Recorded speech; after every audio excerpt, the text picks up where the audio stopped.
Brace த Lord. இன்னைக்கு ஏசப்பா உங்களை பார்த்து சொல்கிற வார்த்தை என்ன அப்படின்னா, பயப்படாதிருங்கள். இன்றைக்கு நீங்கள் காண்கிற எகிப்தியரை இனி என்றைக்கும் காண மாட்டீர்கள். ஆமீன். இஸ்ரவேல் மக்கள் இந்த எகிப்து தேசத்தில் தான் ரொம்ப வேதனைப்படுத்தப்பட்டு சிறுமைப்படுத்தப்பட்டு அடிமைத்தனத்தில் கலங்கினாங்க. ஆண்டவர் அவங்கள விடுதலாக்கி கொண்டு வந்தாரா? அப்படி அவங்க வந்து கொண்டு இருக்கும்போது அந்த பார்வோன் தன்னுடைய படையோடு வந்து இவங்களை மறுபடியும் அடிமைப்படுத்தணும்னு வரான். அந்த சூழ்நிலையை பார்த்த உடனே இவங்களுக்கு ஒரு பயம். நமக்கு யுத்தம் பண்ண தெரியாது, எப்படி நாம் இவங்களை ஜெயிப்போம், அழிய போகிறோன்னு சொல்லி பயந்தாங்க. அப்பதான் ஆண்டவர் சொல்றாரு, பயப்படாதீங்க. இன்றைக்கு காண்கிற எகிப்தியரை இனி ஒரு நாளைக்கு நீங்க காண மாட்டீங்க.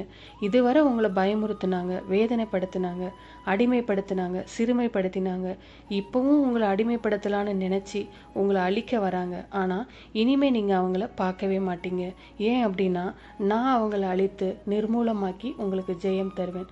இதுவரை உங்களை தொடர்ந்து வந்த ஆபத்துக்கள், நெருக்கங்கள், பாடுகள், உபத்திரவங்கள், பொல்லாத மனிதர்கள், ஆண்டவர் சொல்றாரு, என் மகனை பயப்படாத, என் மகளே பயப்படாத. இதுதான் நீ அவங்கள கடைசியா பார்ப்பது. இனி ஒரு நாளும் அவங்கள நீ பார்க்க மாட்ட.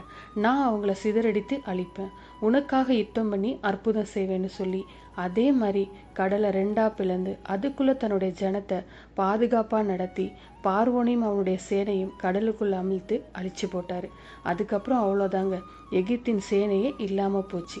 அதே காரியத்தை ஆண்டவர் உங்களுக்கும் செய்வார். விசுவாசிக்கிறீங்களா? அப்படின்னா விசுவாசத்தோடு ஜெபிக்கலாமா? எங்கள் நல்ல தகப்பனே, அப்பா, நீங்க எனக்கு கொடுத்த இந்த வாக்கு தத்தத்தை நான் விசுவாசிக்கிறேன். இன்றைக்கு பார்க்கிற இந்த உபத்திரவம், நெருக்கம், போராட்டம், இந்த பிசாசின் உபத்திரவத்தை இனி என்றைக்கு நான் பார்க்க மாட்டேன். எனக்கா யுத்தம் பண்ணுகிற ஜெயம் கொடுக்கிற தேவனுக்கு ஸ்தோத்திரம், ஸ்தோத்திரம். இயேசுவின் நாமத்தில் ஜெபிக்கிறோம் பிதாவே. ஆமென். God bless you.